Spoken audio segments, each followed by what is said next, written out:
नाद श्रवण कैसे साधें, साधना में इसका क्या उपयोग है।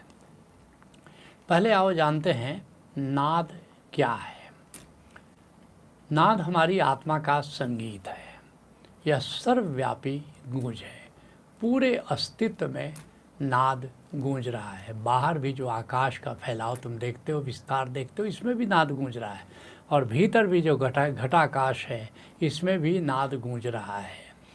और इसको कई नामों से पुकारा गया है। और जितने भी धर्म के प्रवर्तक हैं, चाहे वो हिंदू धर्म हो, सनातन धर्म हो, चाहे इस्लाम धर्म हो, चाहे ईसाई धर्म हो, चाहे सिख धर्म हो, जैन धर्म हो, बौद्ध धर्म हो, सबके प्रवर्तकों ने ओंकार को जाना है और वहीं से ये फैलाव धर्मों का हुआ है। तो इसीलिए इसको कई नामों से पुकारा गया है। जैसे इसको उपनिषद का ऋषि ओम कहता है, ओंकार कहता है, प्रणव कहता है, उद्गीत कहता है। इस तरह संतों ने इसको अनाहत नाद कहा है, नाम कहा है, सत्य नाम कहा है, शब्द कहा है, सार शब्द कहा है, बानी कहा है। ऐसे ही भगवान महावीर इसको अपूर्व करण कहते हैं, अपूर्व श्रुत कहते हैं। मोहम्मद साहब इसको सदाए आसमानी कहते हैं, बांगे आसमानी कहते हैं, कलमा कहते हैं, जीसस लोगोस कहते हैं। तो नाना प्रकार के नाम इसको दिए गए हैं। असली बात है कि ये हमारी आत्मा का संगीत है, ये परमात्मा का संगीत है, ये सर्वव्यापी है। भीतर भी गूंज रहा है और बाहर भी गूंज रहा है। तो तुम पूछते हो कि इसको साधें कैसे। और कोई भी साधना जब सफल होती है तो सिद्धि प्राप्त करना उसको कहते हैं। प्रकारांतर से तुम पूछ रहे हो कि नाद सिद्धि क्या है। असली नाद सिद्धि है, पहले तो नाम तत्व को, नाद तत्व को तुम जानो और फिर उसके प्रेम में पड़ जाओ। किसी तरह उसके प्रेम में पड़ जाओ। प्रेम में पड़ोगे तो क्या होगा, उसकी सदा याद बनी रहेगी और सदा याद बनी रहेगी तो और प्रेम बढ़ता चला जाएगा। तो नाद से प्रेम हो जाना ही असली सिद्धि है, असली नाद सिद्धि है। क्योंकि इससे क्या होता है कि निष्प्रयास सदा इसको सुना जा सकता है। तो सिद्धि का मतलब है कि उसके प्रेम में पड़ जाना, उसकी याद में बने रहना, निष्प्रयास उसकी याद चलती रहे। तो कहना बड़ा आसान है, लेकिन इसको साधेंगे कैसे, नाद श्रवण कैसे साधे, जो तुम्हारा मुख्य प्रश्न है। तो पहली बात तो है कि किसी सद्गुरु से नाद दीक्षा लो। गुरु नानक देव जी कहते कि एक ओंकार सत्य नाम, लेकिन मिलेगा कैसे, गुरु प्रसाद। ये गुरु की कृपा से इसको मिलता है। तो एक पूरा गुरु मिल जाए, जीवन में एक सद्गुरु मिल जाए, तो सद्गुरु से नाम तत्व को जानो, नाम दीक्षा लो, नाद दीक्षा लो। फिर कैसे इसको साधोगे, इसको 40 दिन तक, प्रत्येक दिन कम से कम 40 मिनट श्रवण का अभ्यास करो। आराम से बैठ जाओ और 40 मिनट तक लगातार इसका श्रवण करो। और इसको कहते हैं चालीहा साधना, नाद की ये चालीहा साधना है। निरंतर 40 दिन तक। और किसी दिन ये छूट जाए तो फिर से इसको 40 दिन शुरू करो, क्योंकि 40 दिन में मन बिल्कुल मर जाता है। कोई भी साधना 40 दिन तक करोगे तो ये मन मर जाता है। और ख़ास करके जब ये चालीहा साधना कर रहे हो तो रात सोते समय नाद का श्रवण करते हुए सो जाओ और प्रातः उठ करके कम से कम 5 मिनट तक नाद का श्रवण करो। और जैसा मैंने कहा कि 40 दिन में, मान लो तुमने 20 दिन तक किया, लेकिन वो प्रातः कोई और विचार चला आया, फिर से 40 दिन की ये साधना करो। तो निश्चित समझो कि शुरू में 5-10 दिन ही दिक्कत होती है। अगर तुमने 5-10 दिन इसको कर लिया तो आगे फिर दिक्कत नहीं होती है। और उसके बाद जब तुमने चालीहा साधना कर लिया तो साधना कोई भी हो, जैसा तुम्हारा सद्गुरु बताए, साक्षी की साधना, होश की साधना, सुरति की साधना, सुमिरन की साधना, कोई भी हो साधना, कोई भी हो, पृष्ठभूमि में निरंतर नाद सुनते रहो।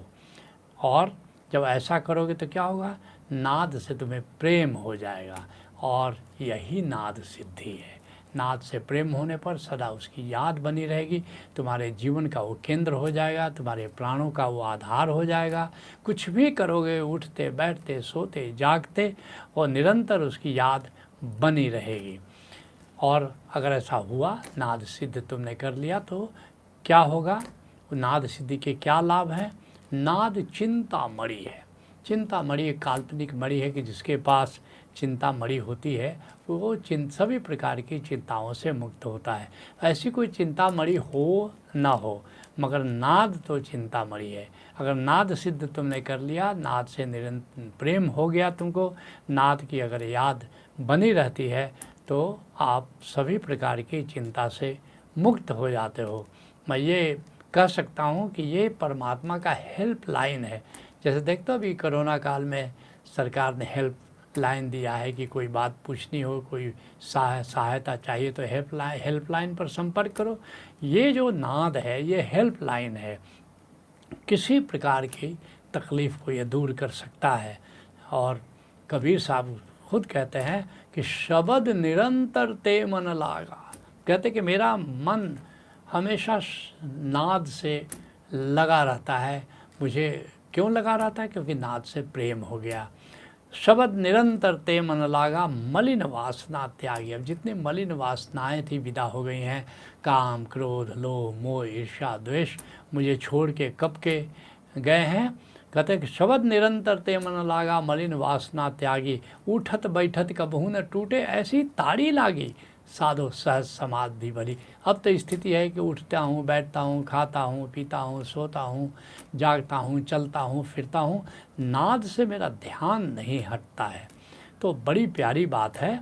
और कृष्ण कहते हैं गीता में, गीता के अध्याय 8 का 13वां श्लोक बड़ा महत्वपूर्ण है कि नाद श्रवण करते हुए अगर तुमने देह का त्याग किया तो तुम मुक्त हो जाते हो।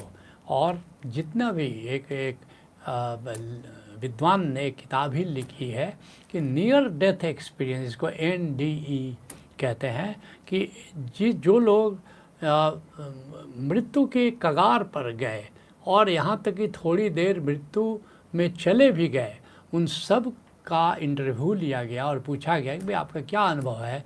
तो अधिकतर लोगों ने बताया कि एक प्रकार की ध्वनि सुनाई पड़ रही थी, और जब तक वो ध्वनि सुनाई पड़ी, हमारी जो जीवात्मा है ऊपर के लोक की ओर गमन कर रही थी, और जैसे ही वो ध्वनि छूट गई, या तो हम वहीं ठहर गए या नीचे की ओर आ गए। तो निश्चित रूप से आज के इस विज्ञान ने भी भगवान कृष्ण की इस बात का समर्थन किया है। तो अब हम जानते हैं कि नाद श्रवण का उपयोग साधना में कैसे करें। तुम्हारा सवाल है कि नाद श्रवण कैसे साधें और साधना में इसका उपयोग कैसे करें। तो अब इस बात को जानें कि जो विभिन्न प्रकार की हम साधनाएं करते हैं, तो उसमें नाद श्रवण का उपयोग कैसे करें। तो पहला तो नाद श्रवण अपने आप में एक साधना है। और जैसे कि केवल नाद श्रवण की जो लोग साधना करते हैं, वो दाहिने कान पर ध्यान देते हुए साधना करते हैं। बाएं तरफ से भी नाद की ध्वनि सुनाई पड़ती है, दाहिने तरफ से भी आती है।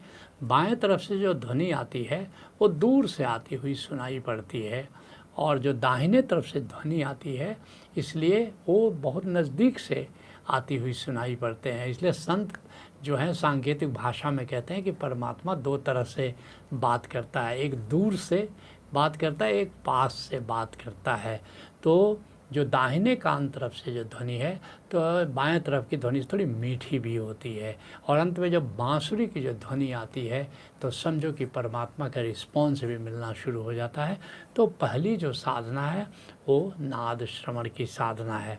और फिर जैसे तुम अजपा, संत मत में बहुत ही मुख्य साधना अजपा की है। अजपा की साधना क्या है कि श्वास प्रश्वास में नाद श्रवण करो। आती हुई सांस में भी नाद का श्रवण, जाती हुई सांस में भी नाद का श्रवण। जैसे आनापानसति योग की बुद्ध की साधना है, तो ये आती जाती सांसों पर ध्यान दो, आती जाती सांसों के प्रति जागे रहो, लेकिन उसमें नाद श्रवण अगर जोड़ दो तो उसको अजपा की साधना कहते हैं। तो अजपा की साधना में आती जाती सांस में नाद का श्रवण करते हो। उसी तरह अगर ध्यान की साधना तुम कर रहे हो, जैसे निराकार के प्रति जागे हुए जागना, इसको ध्यान कहते हैं, लेकिन अब निरंकार के प्रति जागो, अर्थात निराकार के प्रति जागो, निराकार को सतत देखो, लेकिन नाद को भी सुनो। और ये निराकार और ओंकार का जो संगम है, इसको निरंकार कहते हैं। तो अब केवल निराकार के प्रति जागने की जगह निरंकार के प्रति जागो, निरंकार को देखो और निरंकार को सुनो, लुक एंड लिसन। और इस साधना में ओंकार को इस तरह साधा जा सकता है, ध्यान की साधना में। फिर साक्षी की साधना है, इस पर ओशो ने बहुत ज़्यादा जोर दिया है। तो साक्षी की साधना में क्या करना है कि साक्षी क्या है, एक तरफ अपने निराकार का, अकंप का के प्रति जागना होता है, और दूसरी तरफ कंप के प्रति जागना, आकार के प्रति जागना होता है, स्थूल आकार के प्रति भी और सूक्ष्म आकार के प्रति भी। तो ये साक्षी की साधना भी नाद श्रवण के साथ करो, पृष्ठभूमि में नाद श्रवण चलता रहे, और फिर तुम साक्षी की साधना करो। और साक्षी की साधना में ही कर्मयोग है, तंत्र योग है, हठ योग है, भक्ति योग है, ज्ञान योग है, ध्यान योग है, सांख्य योग है। ये सारे योगों की साधना ओंकार श्रवण के साथ किया जा सकता है, नाद श्रवण के साथ किया जा सकता है। तो ये साक्षी की साधना में इस प्रकार तुम नाद श्रवण का प्रयोग कर सकते हो। उस तरह होश की साधना है। होश की साधना क्या है? नाद श्रवण के साथ श्वास प्रश्वास में निरंकार ब्रह्म और प्रकट ब्रह्म की साधना करो। आती हुई सांस में निराकार ब्रह्म जो जिसका फैलाव आकाश के रूप में है, तो उस पर ख्याल करो। और जब सांस छोड़ो, प्रश्वास जब लो, तो फिर ये जो प्रकृति तुम देख रहे हो, ये जितने आकार देख रहे हो, ये सब ये प्रकट ब्रह्म है। तो इस प्रकट ब्रह्म पर ध्यान दो, इस तरह होश की साधना। और जब निराकार ब्रह्म पर ध्यान देते हो तो आनंद मिलता है, और जब प्रकट ब्रह्म पर ध्यान देते हो तो एक उत्सव चलता है, एक महारास चल रहा है। तो इस तरह होश की साधना में भी ओंकार श्रवण का प्रयोग करते हैं। और फिर सुरति की साधना है, बहुत महत्वपूर्ण साधना है। सुरति की साधना क्या है कि आती हुई सांस में ब्रह्म का ख्याल करो, जाती हुई सांस में भीतर आत्मा का ख्याल करो, और इसको भी नाद श्रवण के साथ करो। श्वास प्रश्वास में ब्रह्म और आत्मा का स्मरण करो तो मज़ा आ जाता है, तो निरंतरता उसमें एक आ जाती है। इसी तरह सुमिरन की साधना है। सुमिरन सांसों सांस सभी संतों की ये साधना है। तो नाद श्रवण के साथ श्वास प्रश्वास में सद्गुरु द्वारा जो सुमिरन की विधि बताई गई है, क्योंकि अलग अलग तल पर अलग अलग कार्यक्रम तुम करते हो और अलग अलग सुमिरन की विधि दी जाती है, उस कार्यक्रम के अनुरूप विधि दी जाती है। तो इसको भी नाद श्रवण के साथ करो। असली बात है, ओशो कहते हैं कि परमात्मा असली भराव है। विचार चलते हैं, चिंता होती है, क्योंकि कहीं न कहीं खालीपन है, कहीं न कहीं तुम्हारी चेतना में रिक्तता है। अगर उस रिक्तता को परमात्मा से भर दिया जाए, परमात्मा से कैसे भरोगे? ये नाद ही परमात्मा है।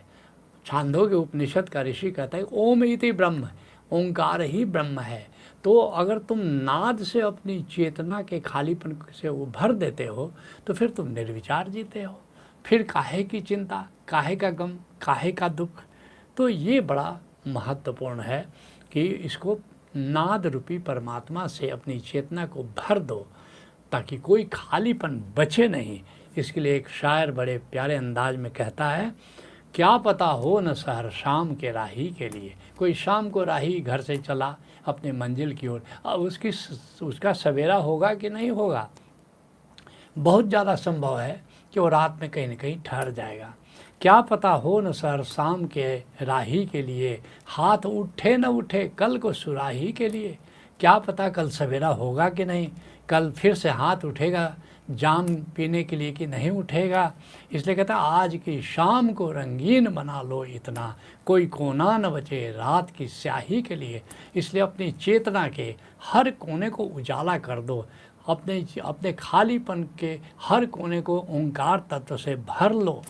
तो फिर क्या है कि तुम देखोगे तुम्हारे जीवन में उजाला ही उजाला होता है, तुम्हारे जीवन में बसंत ही बसंत होता है, तुम्हारे जीवन में आनंद ही आनंद उतरता है। तो आज सत्संग को यहीं पर विराम देते हैं। हरि ओम तत्सत। नॉलेज।